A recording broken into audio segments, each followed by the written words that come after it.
Good day, and welcome to the interim results announcement call. Today's conference is being recorded. For your information, all lines will be open during the conference. Please utilize the mute function on your telephone when not speaking to cut down on background noise. At this time, I would like to turn the conference over to Mr. Ben Habib. Please go ahead. Hi, good morning, everyone. Thank you very much for attending the call. We have only our advisors and in-house people in the room with me, but I understand there are 6 people listening in on this call on the telephone, and in view of the small numbers participating, I've asked for the operator to make it possible for all of you to speak up whenever you want to. So feel free to interrupt me during the course of the presentation. I much prefer an interactive conversation than a soliloquy.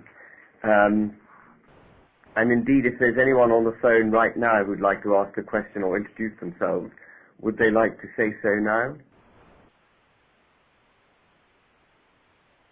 Anyone there at all? No, okay. I'll take it as read that people understand what our business is, and I will start therefore the presentation on page 9, which dives straight into our interim results. Profits for the 6-month period were stagnant. Whether it's just worth pointing everybody to our website, under the PLC button. Yeah, under the PLC button on the website, you should be able to find a copy of this presentation if you haven't got one to hand. Has everyone got a presentation to hand? The people who are listening in on the telephone. Hello?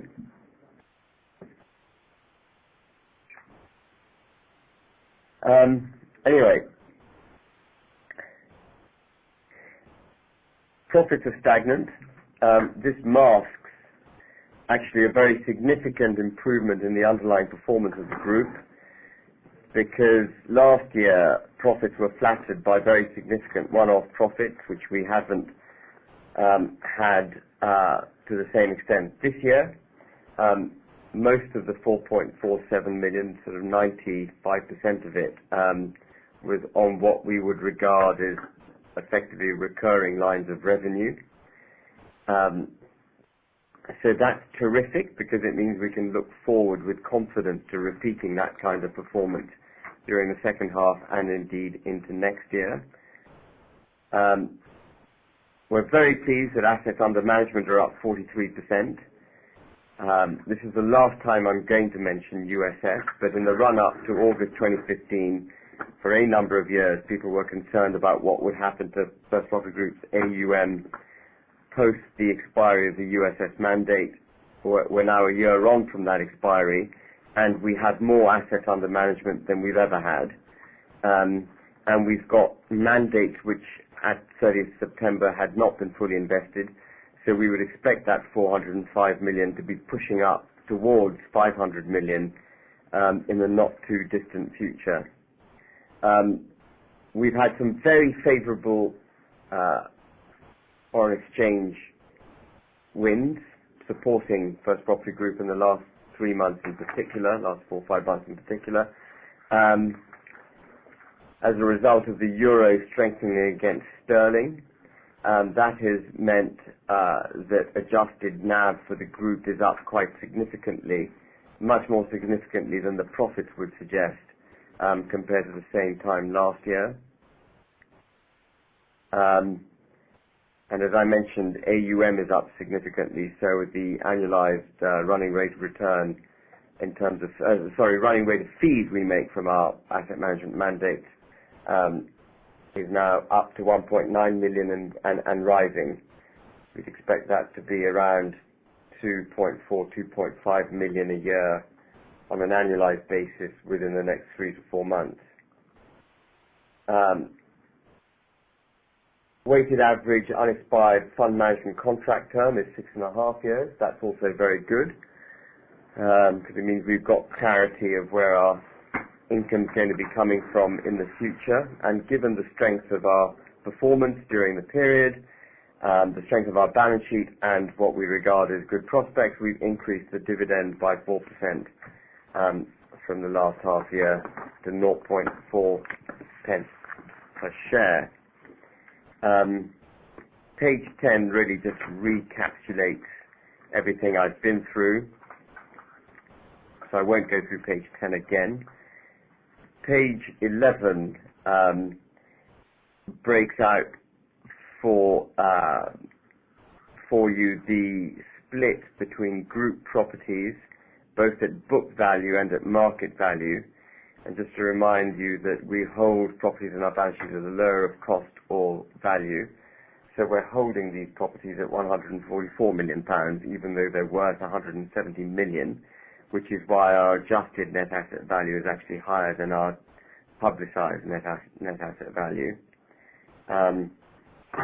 Our debt position has improved as we've amortised loans in accordance with our loan agreements, and that is a process that should continue, though we have added a lot of value to some of the properties that we bought recently, and it is possible that we will be refinancing some of them, and so we may see cash in the group boosted as a result of refinancings, which in turn will mean that our LTV will rise because we'll be adding additional debt to some of these properties where we've increased value.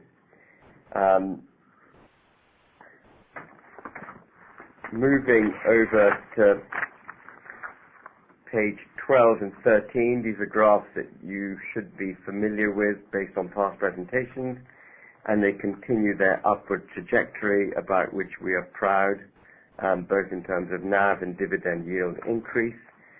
In terms of dividend, I've mentioned it before, but I'll mention it again. We have a progressive attitude to divvies, so as our profits grow, we would expect to grow dividends alongside them. We obviously want to make sure we don't overpay and then reluctantly have to cut back in the future, so we do take a prudent but positive approach to increasing dividends. We've got a good cash pile in the group, which I think we need to keep, mostly for driving the group's growth through co-investment in funds as well as making new acquisitions.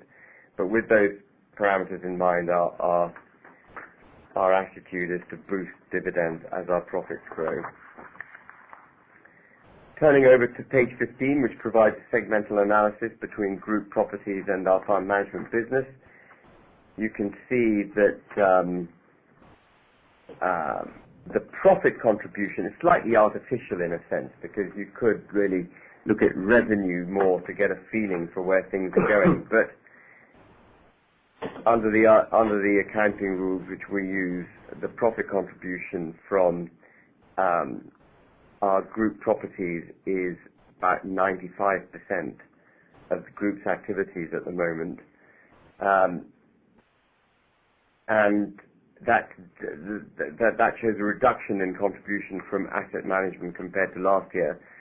But just to reiterate, last year's asset management fee income included one-off items which haven't recurred this year.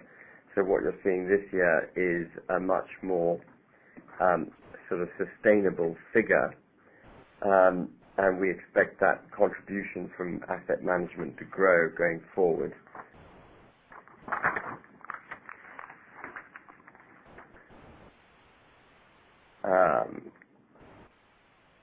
In terms of a slightly more detailed view of fund management, on page 17 you see a chart that actually shows you the split between what we call recurring asset management fees and performance fees, which by their nature can only be paid if we outperform certain benchmarks. We haven't outperformed any of those benchmarks in the first 6 months of this year, and even if we had, we wouldn't have been able to make a fee under the current mandate because they all measure our performance at the year end or at the expiry of the life of the fund, mostly the latter. So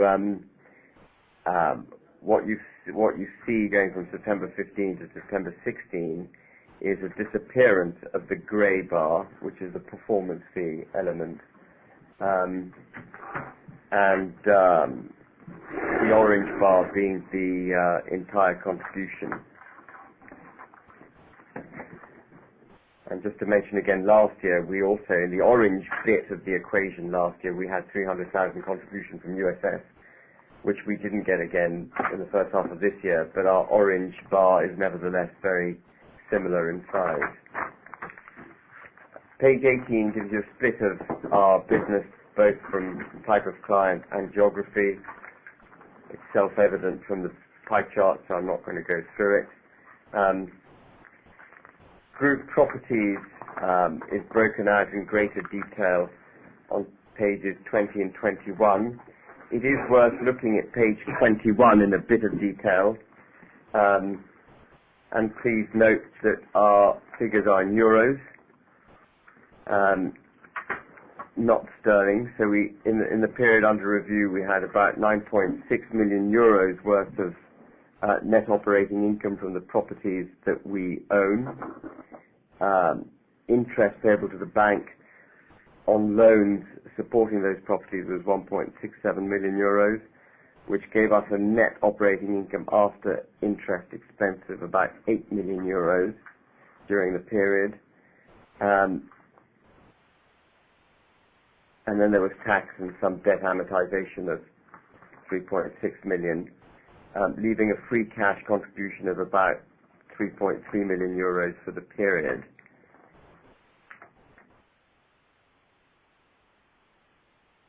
Which, if you double, comes to about 7 million, roughly, euros of income.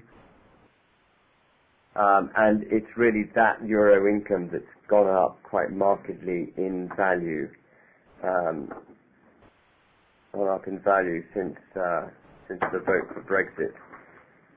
But we've seen the euro at much stronger levels, we've seen it at much weaker levels, and I wouldn't read too much euphoria into our improvement. I wouldn't be too euphoric about our improvement as a result of the euro strengthening at the moment. We could see that reverse. There's a lot of political risk around, and that could reverse. So, but that's the position at the moment. And in euro terms, the value of our assets are steady. It's only in sterling terms that they've gone up. Bank loans are down. Weighted average unexpired lease time is slightly lower than last year. No doubt because a year has passed since we last looked at this. But the vacancy rate is down, which is obviously a key part of how to assess one's portfolio of properties. I'm not going to go through pages 22 and 23, which basically are drawn out of page 21, but they give you a little more detail on the yield at which our properties were bought, as well as the market value, yield at market value. I suppose it is worth noting that our overall weighted average borrowing cost in the properties we own is about 2.6%, down from last year. Who'd have thought they could go down from zero interest rates, but it has. So some of our loans are actually costing us less than the margin the bank charges, which is remarkable. Page 23 is a breakdown of our main tenants. Again, that should be a page that's very familiar to all of you. And then looking forward, and the markets, Poland continues to do extremely well as a country, economically speaking. GDP growth of 3.7% for this year, probably, which makes it one of the fastest growing economies in Europe. There are some drawbacks to investing in Poland in terms of commercial property, and they are, in my view, principally related to the political risks that now seem to be in play as a result of the election of a populist right-wing government in October 2015. Obviously, the threat to the European Union. But from our perspective, we dismiss those political risks because they're virtually impossible to quantify. And in any event, the metrics by which we judge whether a prospective investment is attractive or not, shows Poland up to be a very attractive place to invest. The other sort of adverse investment movement, as it were, in Poland, one that's been going on for a number of years, is the oversupply of offices, not just in Warsaw, but also in a number of the regional cities, and that's made putting rents up in our office properties quite difficult. But we've had very high occupancy levels, as I mentioned. We've got an occupancy rate across the portfolio of 98.2%. So we've been able to hold occupancy levels up. We've held rents up pretty well, but pushing rents up is difficult when there's such a large supply of new space. There is some move by the Polish government to introduce REITs. That would be a very good thing because the Polish market is dominated by foreign buyers, and anything that could be done to create a local market would be good for the commercial property market, and hopefully REITs will come in. The statutes required to enable REITs to operate will come into place in the next 12 months or so, assisting the liquidity in our marketplace. The debt markets in Poland are liquid. We are able to raise new money as well as refinance our positions relatively straightforwardly at margins of between 2 and 2.5%, maybe 2.8% on slightly more secondary property. But bearing in mind that we can buy properties at 8.5%, 9%, and bearing in mind that Euribor is in negative territory, the gap between funding costs and investment yields is as big as it's ever been in my working life. Romania shares much of the same characteristics, has much of the same characteristics as Poland in terms of macroeconomic backdrop as well as attraction to investing in property there. Romania, from a political perspective, has cracked down dramatically on corruption. There's hardly a day that goes by that I don't read about some historic politician or public figure being investigated or arrested for past criminality. So they're being quite ruthless about it, and I think that's all very good for Romania. And we would like to grow our business in Romania. It's quite hard finding the right property, but we would like to grow our assets in that country. What size of the population? I The think of Poland as being about 50 mil. population of Poland is 38 million and stagnant. Yeah. Romania is about 19 million and dropping. And that's a very good point because actually, with the exception of the major cities and some secondary cities in western Romania, most of the rest of Romania is seeing population decreases. So if you're looking at buying property, particularly in eastern Romania, you've got to be quite careful where you buy it because your catchment's disappearing. And that applies as much to offices as it does to retail, but it obviously applies to retail in spades. Bucharest population, I think, is rising as it soaks up population from the regions. The United Kingdom's been amazing. Contrary to Mark Carney's and George Osborne's forecasts prior to the referendum, we haven't gone into economic meltdown, and contrary to David Cameron's concern of World War III, we haven't quite got there yet. In fact, Great Britain is the fastest growing G7 nation, about which we can all be very, very proud. And we see no particular reason why, as a result of the vote for Brexit, our economic standing in the world should be adversely affected. With that great confidence we have in the UK, we are expansive in our investment approach. That does set us aside from a number of other people who are more conservative. But we have seen falls in the value, particularly of institutional property post the vote for Brexit, and we have capitalized on those falls. As shareholders will know, we increased our mandate from Shipbuilders Pension Scheme from 125 to 170 million, a £45 million increase, and that was to take advantage specifically of weakness in the market post post the referendum. So we think it's a very good time. It's unusual for us to be saying this, because typically we would be buying good secondary property of lot sizes around 5 million, which is sub-institutional. But actually we think now is a really good time to be buying what would be typically institutional product, 20 to 30 million, where property values have been adversely affected. And we think once all the nervousness over being in or out of the European Union abates, we will see the values of those properties rise. And I suspect that will be probably faster than we would like, not giving us enough time to buy as much as we would like. But that is our view. And the gap between interest borrowing costs and yield, again in the UK, is at all times sort of high.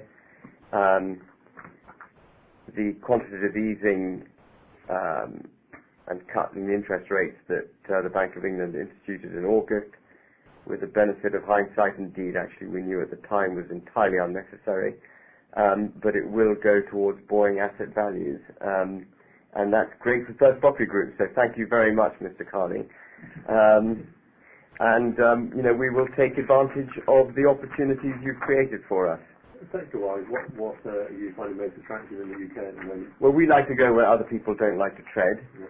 So people are quite nervous of the supermarket sector, for example. It's been a sector that we've never really invested in the past because yields have been very low, and it's been a very sexy sector to invest in. But because of the, wheels coming off Tesco, the competition from Aldi, Lidl, and so on, institutions are more nervous of supermarkets, and so we're targeting. We think that sector will recover, and so we're targeting that area in particular. Retail warehousing seems very attractive to us, continues to be very attractive to us.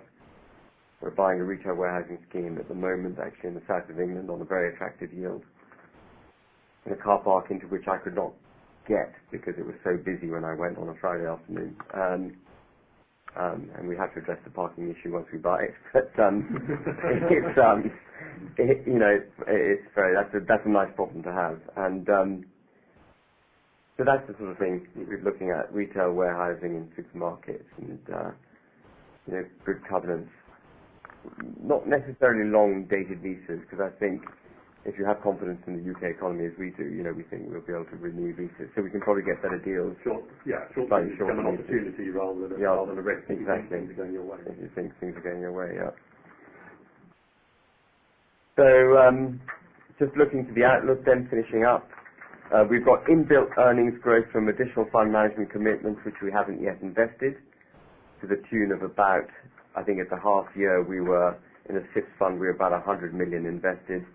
So there'll be another 70 million of investment going on in SIPs, which will take our AUM up to about 475 million. And our fee income on that extra 70 million will be about 400,000 a year on an annualized basis, 420,000. We've got another fund waiting in the wings immediately after SIPs, so we would expect further growth there. Very nearly all our profits are of a recurring nature. So you can take our half-year profit and double it if you want to get a view on where we're going to be at the end of the year, which all looks pretty good. All our assets are performing well. We're not without lease expiries in our portfolio, obviously. That's normal day-to-day business, but we are hopeful and expect to renew most, if not all, leases as they come up for expiry, either with existing or new tenants. We think the future is bright. We've got £14 million in the bank. Interest rates are low. Yields on commercial property at all-time high compared to where interest rates are. We've got a good track record, and we think it's a terrific time to be buying properties, particularly in the UK, of an institutional nature, and opportunistically in Poland and Romania. Any questions? What's been driving the fall in vacancy rates? Is already pretty low in Poland, apart from the obvious, more people taking up space. Well, we bought some. Some of the properties we bought had vacancy in them when we bought them, so we've just been filling that up. Sure. And the new properties coming into the Polish market, what sort of quality location is it? Is it going for the secondary market, or is it aimed at prime? The what? The new properties coming into Poland, you mentioned more and more. that we're targeting. No, the oversupply you've referred to. It's new offices. It's Class A offices. Yeah.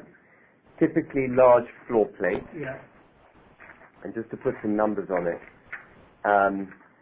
the total, what you would define as modern office stock in Warsaw is about 5 million square meters.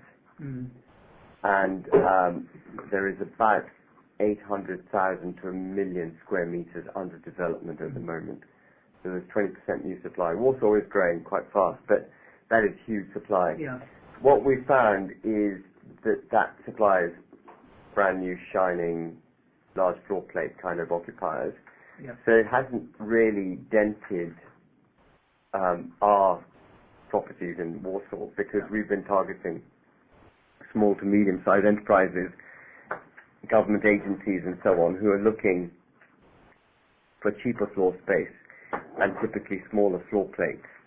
So Blue Tower, for example, our average floor plate in the tower there is not average. The floor plate in the tower there is about 650 square meters, which divides very nicely into two lots of 320 odd square meters. And you just put a small, medium-sized business into each one of those. And we've got full occupancy in Blue Tower, and we've had full occupancy throughout our ownership of it. Oxford Tower is slightly different. The average floor plate there is about 950 square meters, so slightly bigger. But again, you can divide that up into 3 or 4 units. The more you divide it up, the more space you lose, but the higher the rent per square meter you can charge.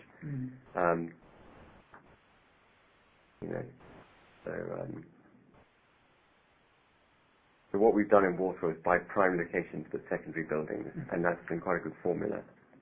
That's worked so far anyway. Status of CPT? UK CPT? Yeah, it's coming to an end.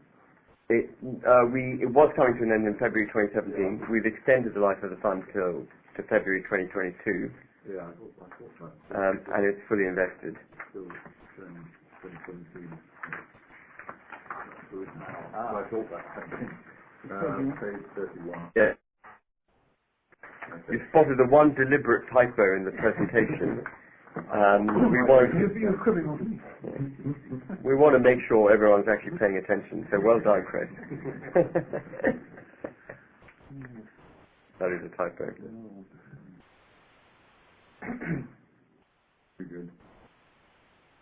And in terms of the loans, is that sort of repayment? I know you're talking about refinancing some of them, but the sort of repayments you've had in the first half, is that going to be representative of ongoing amortization? Yeah, that's normal, everyday. A year, if not.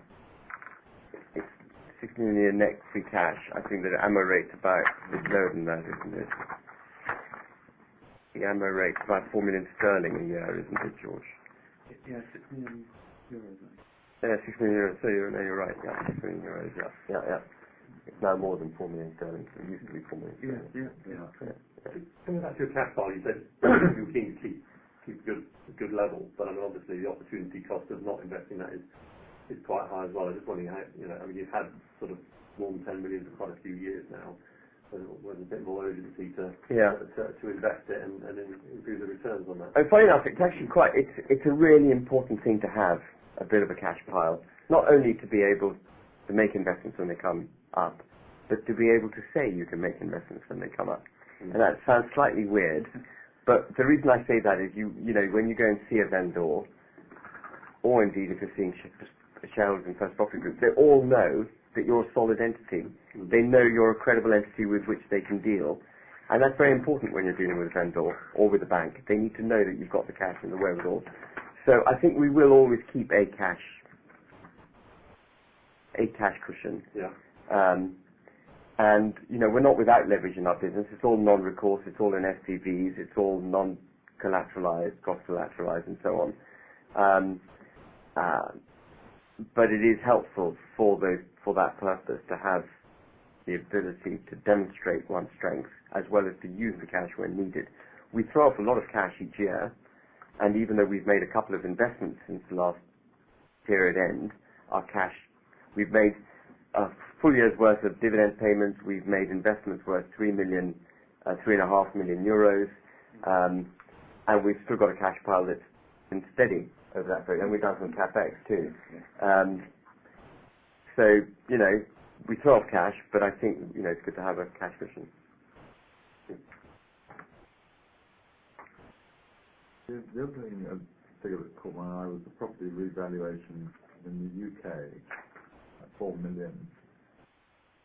Which page are you on, Chris? I'm on 32. Have you spotted another deliberate mistake?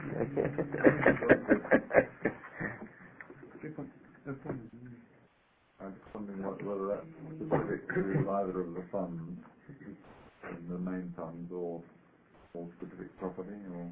It is likely to be...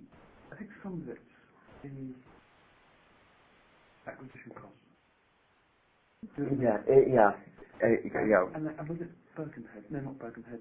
Well, as we invest, Chris, and we're in an investment mode for SIPs, acquisition costs are written off, in effect, because you're buying, you pay stamp duty. Yeah. Unless CBRE, who do the valuations for the fund, value the property we buy at 5% plus more than we pay to buy the properties, we've got a hit. So there's always a valuation reduction as you invest. Okay. Might be a bit of Brexit impact in there as well. There was some Brexit impact, but that was small. So this 4 million must be the... That must be the strategy. Yeah. Thinking about Yeah.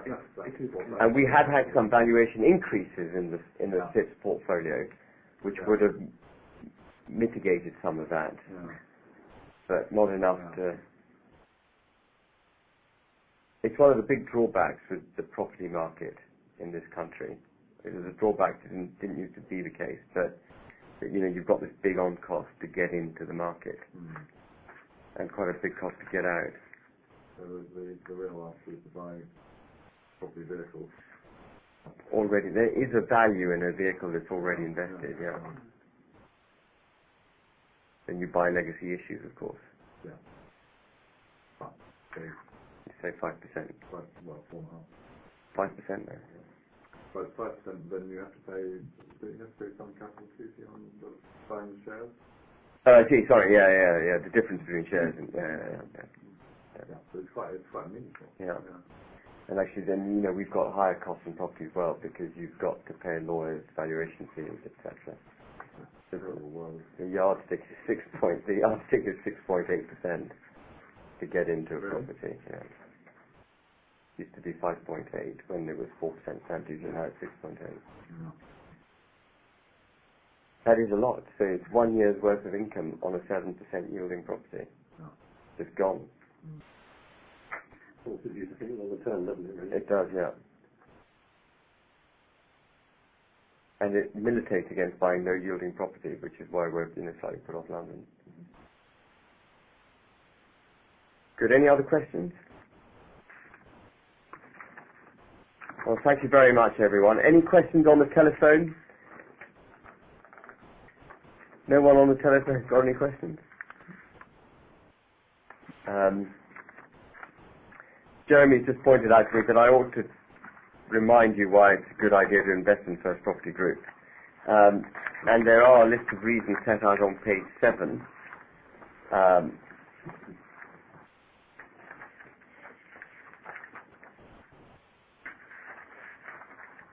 I'm not going to read them out. I think everyone can read them themselves. But if you want evidence of why it's a good reason to invest in First Property Group, you need only look back at our trading performance during the in the lead up to the peak of the boom, and then in the credit crunch. We got out of the UK pretty much in time to avoid the worst falls in the UK, and we got back into the UK once the market had collapsed, and we went right through the credit crunch without needing to raise a single penny of cash from shareholders, and paying a divvy, and indeed an increasing divvy. So that, I think, is testimony to our management capability, which at the end of the day is what you're investing in. But page 7 gives you some good reasons, I think. Well, thank you very much, everyone. Thanks. Bye-bye. That will conclude today's conference call. Ladies and gentlemen, thank you for your participation. You may now disconnect.